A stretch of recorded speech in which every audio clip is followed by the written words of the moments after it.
nosotros no aceptaremos la exclusión de nuestro pueblo de ese derecho. Mr. Gorbachev, tear down this wall.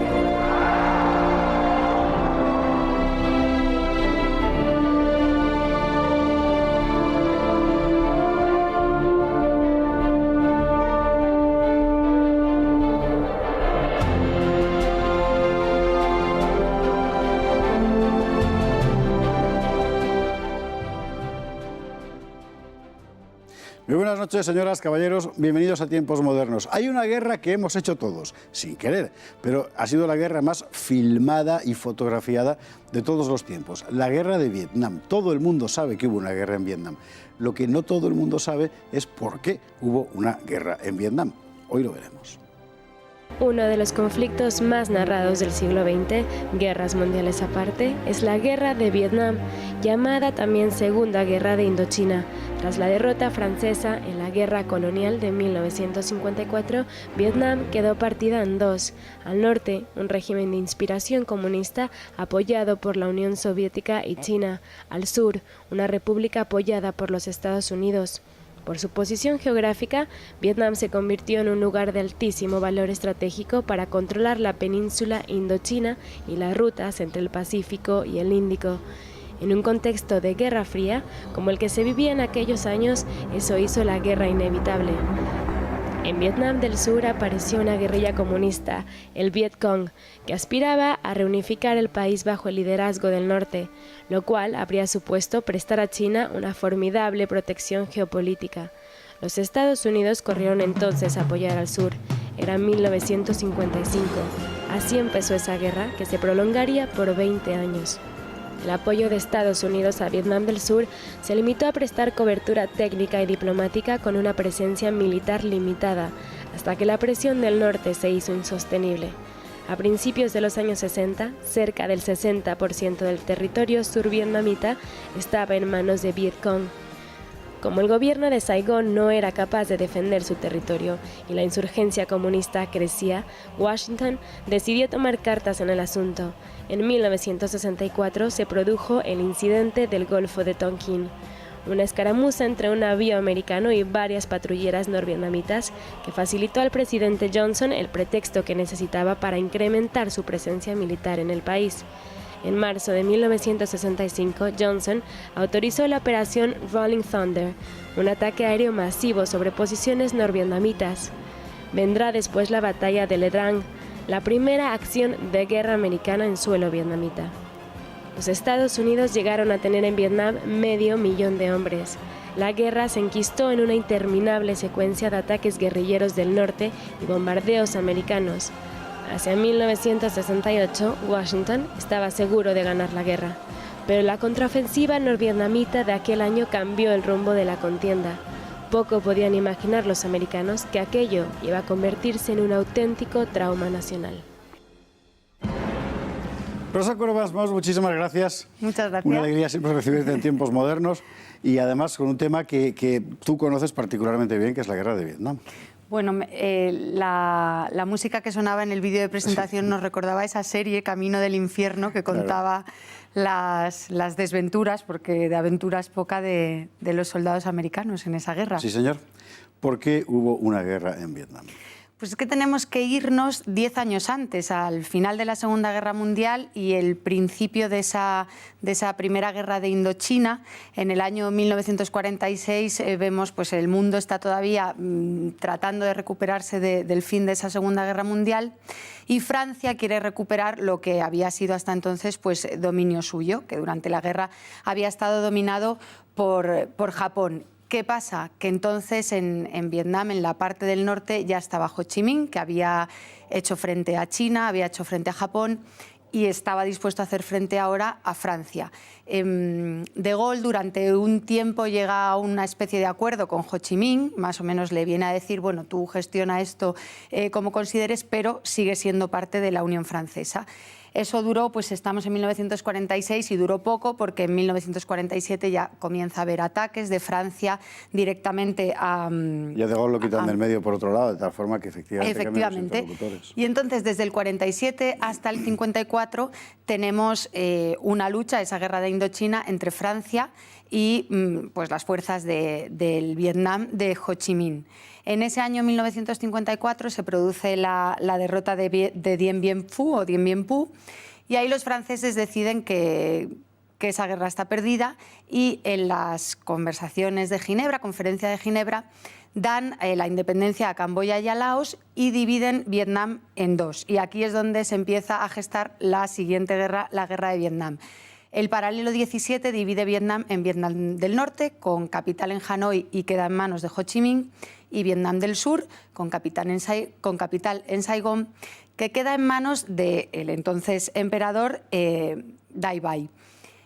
¿Qué pasa ahí? Que se decide que al año siguiente, en el 55, habrá un referéndum para ver si se unifica el país o no se unifica. En ese año 55, la parte del sur, la que tenía que acordar junto con el norte ese referéndum, da un golpe de Estado apoyado por Estados Unidos, derrocan al entonces líder del sur y deciden que no se quieren unir a Vietnam del Norte, que no quieren unificar el país. Y entonces empieza la guerra de Vietnam, que yo creo que tenemos que entenderla como una extensión o uno de los hitos de la Guerra Fría. El norte de Vietnam, comunista, apoyado por China, apoyado por Rusia, y el sur con el apoyo de Estados Unidos. De hecho, el golpe de Estado estuvo apoyado por todos los medios de Estados Unidos, y así comienza la guerra de Vietnam. Los Estados Unidos apoyan el régimen del sur fundamentalmente porque tengan particular amor por el emperador o sus sucesores,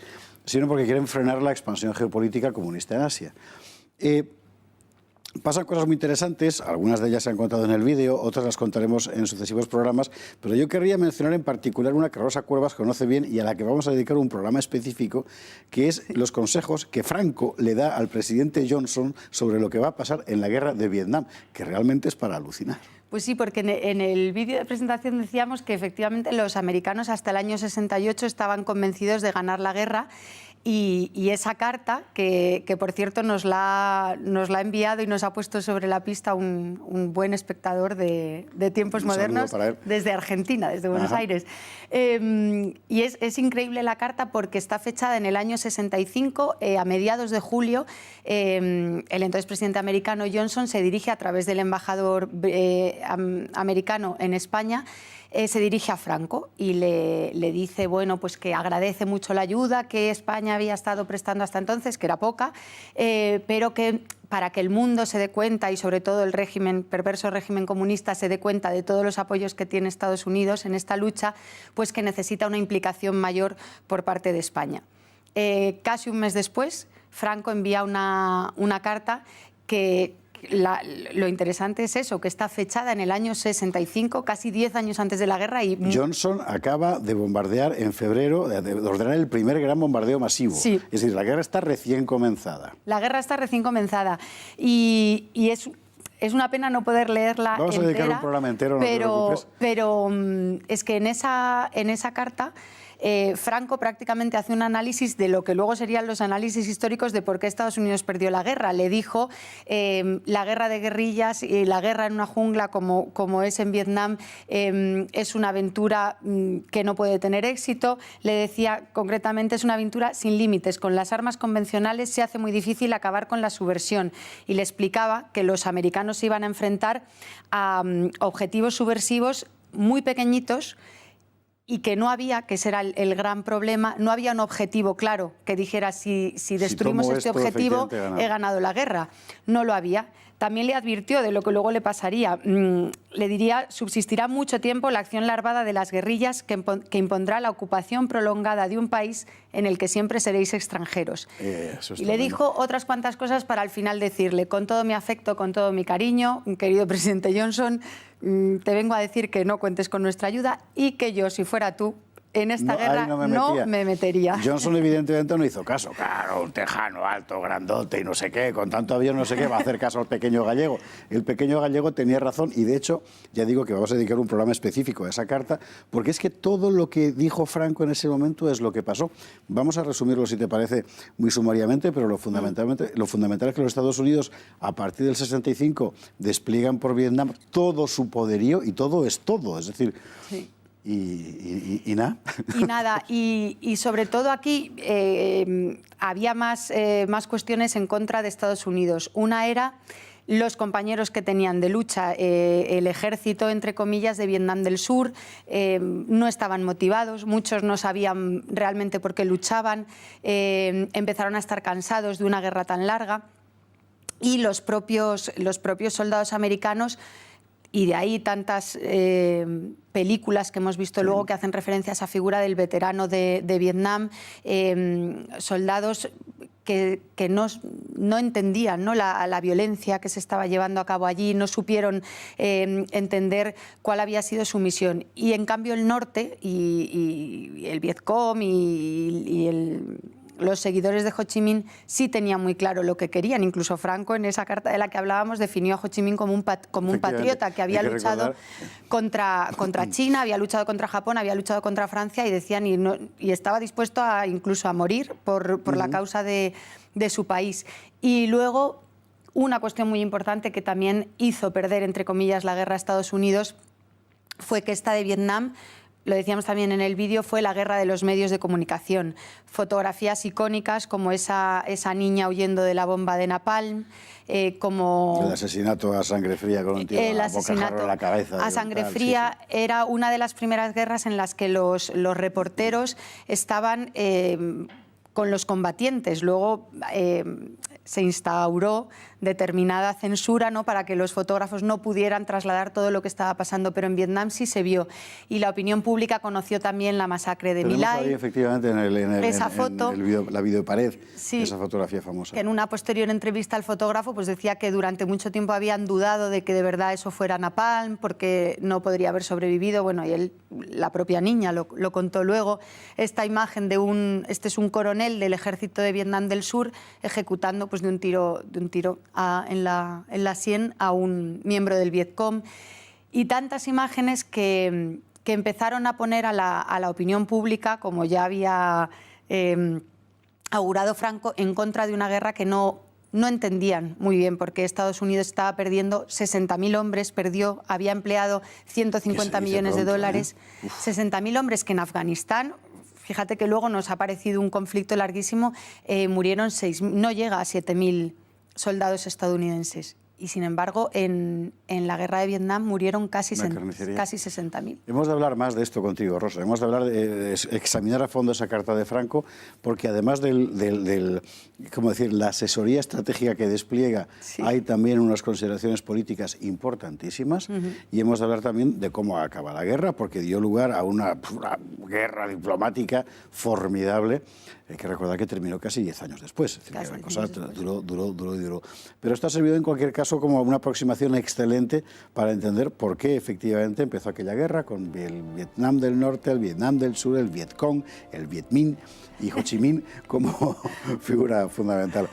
Volveremos con ello, Rosa. Muchísimas gracias. Un placer, gracias. Y a ustedes, como siempre, muchísimas gracias por estar con nosotros. Buenas noches.